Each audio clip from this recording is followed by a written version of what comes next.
নবী আলাইহিস সালাতু ওয়াস সালাম ফরমান ইলতাকিম খামসান ক্বাবলা খামসিন শাবাবানা ক্বাবলা হারমিকা ওয়া সিহহাতাকা ক্বাবলা সুকুমিকা ওয়া গিনাকা ক্বাবলা ফাওরিকা ওয়া ফারাগাকা ক্বাবলা শুগরিকা ওয়া হায়াতাকা ক্বাবলা মাউতিকা।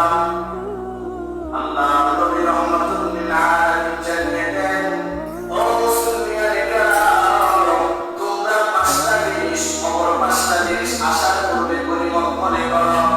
পাঁচটা জিনিসের তোমরা কদর করো, অপর পাঁচটা জিনিস আশার পূর্বে। এক নাম্বার হলো শাবাবাকা ক্বাবলা হারমিকা, তুমি এখন যৌবক আসলে ভাই, ও যৌবন ভাইরা, যুবক ভাইরা, আমি এখন যুবক, আমার এই যৌবনকালকে যদি আমি বৃদ্ধ আসার পূর্বে যদি পরিমাপ না মনে করি, আমার এই যৌবনকাল যদি আমি কাজে না লাগাই, তাহলে আমি কাল কিয়ামতের ময়দানে ধরা খেয়ে যাব। আমি যৌবনকাল এখন আমি মনে করতে পারবো না। সময় তো আছে, নামাজ পড়বো, তালিকা রাখবো, পর্দা করবো, হারাম অন্বেষণ করার সময় আছে। মনে হয় আর কারণ বহু বছর বাঁচবো, এই ধারণা তুমি করতে পারবে না। অর্থাৎ এই যুবক, আমি আপনি সকলেই ধারণা করতে হবে, আমি এখন যুবক, আমি যৌবন চলে যাওয়ার আগে আগে আল্লাহ তাআলার ইবাদত বন্দেগী করে আল্লাহ তাআলার নৈকট্য বান্দাদের অন্তর্ভুক্ত হতে হবে। যৌবনকাল কি করে মনে করতে হবে? আপনাদের যাদের এখন বয়স হয়ে গেছে, ইচ্ছা করলেও কি আমার মতো যুবক হতে পারবে? যুবক হতে পারবে না, শেষ।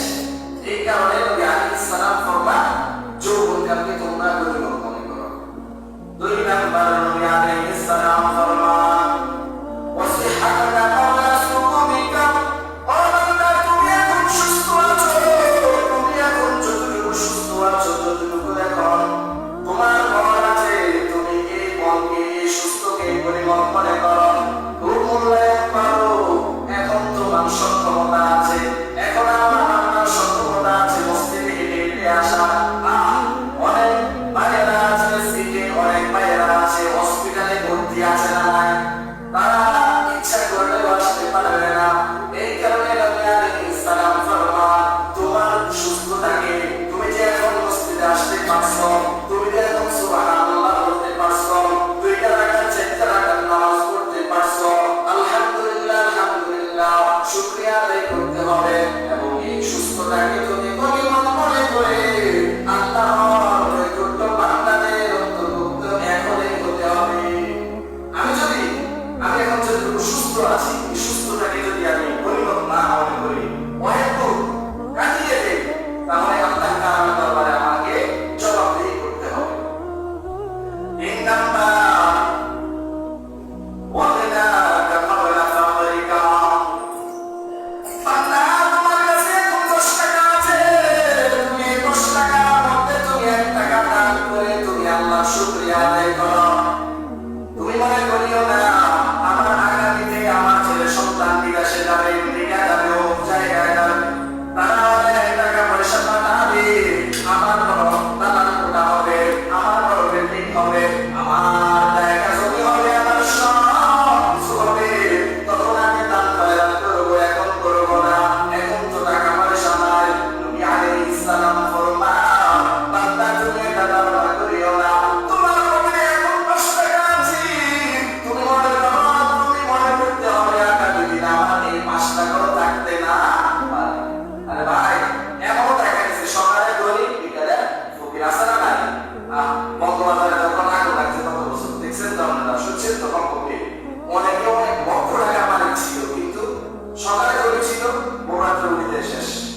আছে না নাই? আপনার কাছে এখন যত টাকাই আছে, আপনি যত টাকার মালিক, অত টাকার মধ্যে আল্লাহর রাস্তায় আপনি দান খয়রাত করে, আপনার সংস্কৃতির মধ্যে দান খয়রাত করে আল্লাহর শুকরিয়া আদায় করতে হবে, গনিমত মনে করতে হবে, আমানত মনে করতে হবে। তাহলে আপনি আল্লাহ তাআলার নৈকট্যপ্রাপ্ত বান্দা হতে পারবেন। এক নাম্বার হলো তোমার যৌবনকালকে হেফাজত করো। দুই নাম্বার হলো বান্দা, তুমি এখন যতটুকু সুস্থ আছো, এই সুস্থতাকে তুমি কাজে লাগিয়ে নামাজ পড়ো।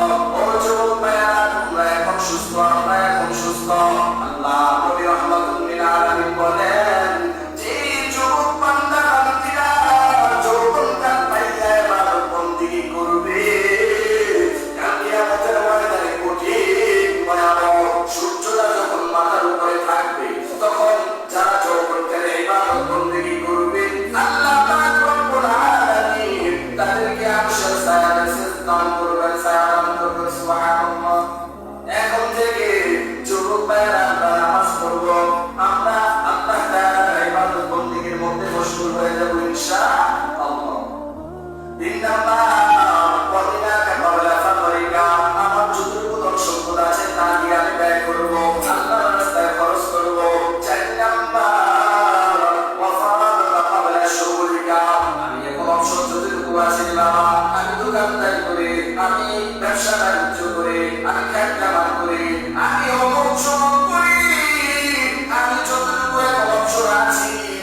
হতে পারে আমি আগামী